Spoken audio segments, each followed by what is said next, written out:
Everyone, as promised, we're going to do recap number 2 for Lake Conroe. We just finished up the second stop on the Bass Pro Tour. I just wanted to go over what I did in that situation. That was a very tricky tournament. I was very concerned on what the results were going to be. We only have a day and a half of practice. When we got there, the water temperature was really cold. It was in the low 50s, which is cold for that region, that time of the year. We were coming up on a full moon. The full moon was the following week, but the fish were nowhere close to spawning when we got there. But I was hoping that they would start getting in position in the areas to spawn as the week went on. But as soon as we got there, we were faced with 2 cold fronts. Cold front right when we got there with tons of rain, similar to the way it was at Lake Toho, and then we moved on throughout the week, and another cold front hit right before my first day of competition. I was in Group B this time, so I did not compete on the first day, so I competed on the second day, and it was 37 degrees to start the tournament our first morning. So I was not encouraged. I did not get very many bites during practice, but I had a few bites in some areas, and I actually started in an area where I had 1 bite in practice, and then I went to another area where I had 3 bites. And that's about all the bites I had in a day and a half. Of course, when I got these bites, I left these areas really quickly, and I did not continue to try to dissect it. I just was basically going around the lake and just sampling areas, and when it was all said and done with, I chose to attack these 2 areas and learned about them as the week went on. But it was real simple. These fish, so I would start in a cove that was residential, I guess you would say, and the shorelines were lined with seawalls, boat docks, and at the end of it, they had some riprap with a boat ramp. And I started there the very first morning with another competitor and caught 3, and caught 2, lost 1. If you go back to some of my GoPro footage, you'll see I lost a really good one right when they set lines in. That would have been the first fish on the score tracker. But I would start out every morning on some riprap with just a Jackhammer Chatterbait. I throw this Chatterbait exclusively, and it's my favorite one. I know it's expensive, but when it comes down to tournament time, I know it has a really good hook on it, and the way that the blade hits the head and everything, I have the most confidence in it. And I put a Zako trailer on it, green pumpkin on green pumpkin. I put a little bit of chartreuse on the tail. Nothing fancy. It just gets the job done. And I was throwing that on a this is a Chatterbound. It's an Alpha Angler Chatterbound. This rod is designed for a chatterbait, and it's 7'3" or 7'2", I'm sorry, and it just loads up just right. You get power in the rod when a fish gets a bite, and it's just right for getting the bite and not over compensating for when you get the bite. You let the fish eat the bait, and then it does its job as a chatterbait rod. I also throw a spinnerbait on this rod, the lighter spinnerbaits from a 1/2 ounce on down. But I would start out on this riprap, paralleling riprap with a chatterbait every morning, and would catch a few. And then once I got those few bites, I would get comfortable. I'd be in good position in the score tracker. Then I would go ahead, and once that morning flurry was over for everyone, then I would move, and I would run all the way up the river on Lake Conroe, as far as I can go pretty much. And there wasn't very many competitors up there because the fishing was tough. But I was the most confident fishing there, and I had those 3 bites up there. So I went up there, and I had about a 500-yard stretch to myself, and I was fishing bushes, buckbrush bushes that had probably at most 12 to 14 inches of water on them.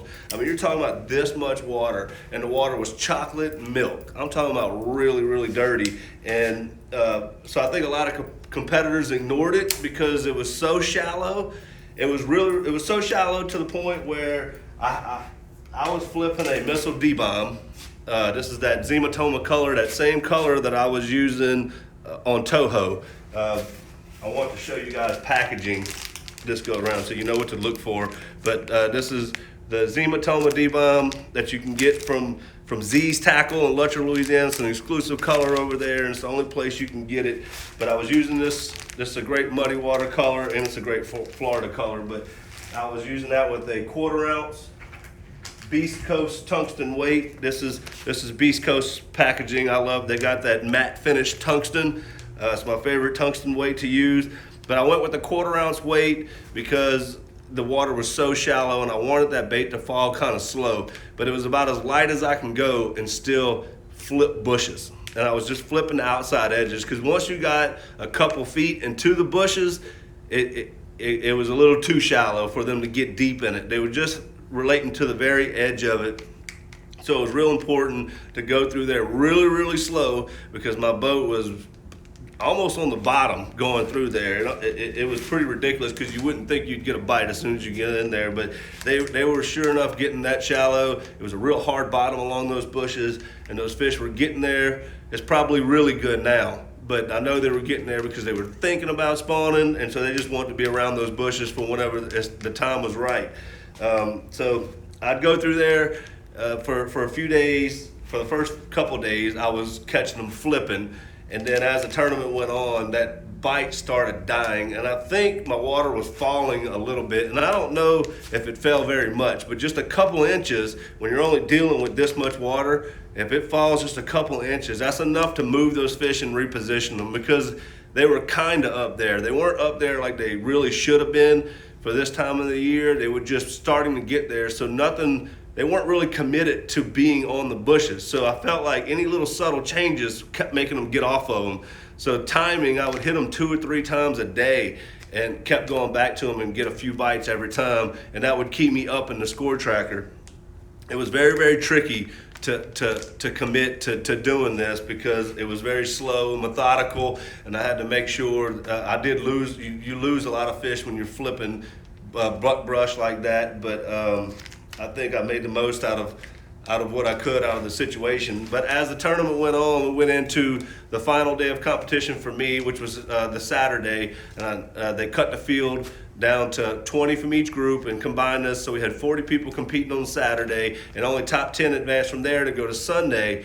And I started out that morning. I went to go fish my rip-rap bank where I was throwing a chatterbait, and they had several people fishing on the bank, which made it to where I couldn't start on my rip-rap like I wanted to. And so I went ahead in the morning and went straight up river, and I said, you know what, I'm just gonna stay up there all day and do my thing that I've been doing.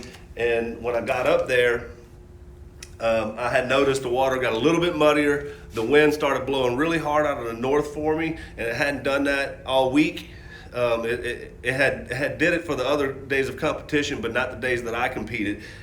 That bank was protected, so I had a little bit of wind blowing in there, and the water got dirtier, and the wind was blowing out of the north, so I think that north wind may have drawn that water down just a little bit, just to make those fish get off those bushes. And I only had 3 bites on my best stretch, so I was pretty scared. I didn't need to catch very much weight to advance to the first Challenge Cup. Now, I knew they was going to catch them really good to make the top 10 and fish on Sunday, but my biggest concern was making that first Challenge Cup. I didn't think I was on the fish the entire week to make the top 10. I was kind of just battling my way through it to get there. So I went that morning, and I went down my best stretch, and I kept throwing a spinnerbait. I kept thinking, these fish gotta be eating a spinnerbait. I love throwing a spinnerbait that time of the year. My favorite one to throw in that dirty water, especially down south, anywhere down south. I like throwing this is an old school style spinnerbait. We throw it a lot in Louisiana. This one's from a company called Delta Lures. It's a double Colorado blade. I started out the week, I had an orange kicker on it, wasn't getting anything out of it, so I switched it up to just a silver Colorado and a gold Colorado, and it's a 3/8 ounce head. It's got a really good hook in it, but it's got that old school rubber skirt. I feel like this bait moves a lot of water and dirty water, and that's what triggers some of those bites. So I kept throwing this every day around outside targets and wasn't getting much out of it. And I just kept telling myself they got to start eating the spinnerbait. And finally I got to the point where I just got tired of throwing it because I wasn't getting any results. But after I hit my best stretch on Saturday morning and decided, you know what, this isn't going to be the deal. They ran up the score tracker on me. I fell all the way down to 37th place midday, and I was just thinking there's no chance that I'm going to catch these guys and get in that top 10 cut. So I started trying to run new water all over the lake, and everywhere I went that I hadn't fished that week, I showed up where I thought they would be, and there were other competitors there that had been doing well. So I didn't want to intrude on these guys, so I kind of found myself running around the lake trying to find a place to get in and fish, and there was just a lot of competitors eating up those good areas. So I ended up going back to where I felt like was my best stretch, and I knew that no one else had been fishing it because no one had been there all week. And I showed back up, and I went back through my best stretch again, flipping that Missile Dbomb, and didn't get a bite. At that point, I was just like, you know what, I don't know what else to do. And we probably had an hour and a half left into the third period, and one last attempt to make that spinnerbait work. I picked it up, and I just started running outside targets again, and sure enough, almost every single thing that I threw that spinnerbait next to, I got a bite. And we ran all the way from 37th place all the way up to, it was 1 pound 7 ounces at one point from getting in that top 10 cut with just a few minutes left to go. And it ended up, I kind of ran out of real estate, ran out of things to throw the spinnerbait at whenever the time ran out, and I ended up not making that 10 cut, but I did finish 16th place and secured my position in the first Challenge Cup. And right now we're sitting 10th in points after 2 Bass Pro Tour events, and I couldn't be happier with that because I felt like I kind of scratched and clawed my way in both of these events to do as good as we did. You know, I was never really on fish, but I stayed positive, and I didn't let the score tracker get in my head, and kept doing my thing, and eventually ended up with good results. But again, I was flipping. This isn't, you know, I've kind of changed some of my setups right now because I've already rigged, because next tournament we have the Bassmasters Classic in Knoxville, Tennessee. So I've already rigged all my tackle for the Classic. But this is the rod I was throwing. This is the Alpha Angler Hitter. It's a 7.6 heavy fast, and I throw that on a 8-to-1 Diawa SV reel, and I had it. I started out flipping fluorocarbon, but I ended up switching to braid with the muddy water, and I felt like I didn't have to be so aggressive with the hook set. All I had to do was pull on them in those bushes, and I started losing less fish.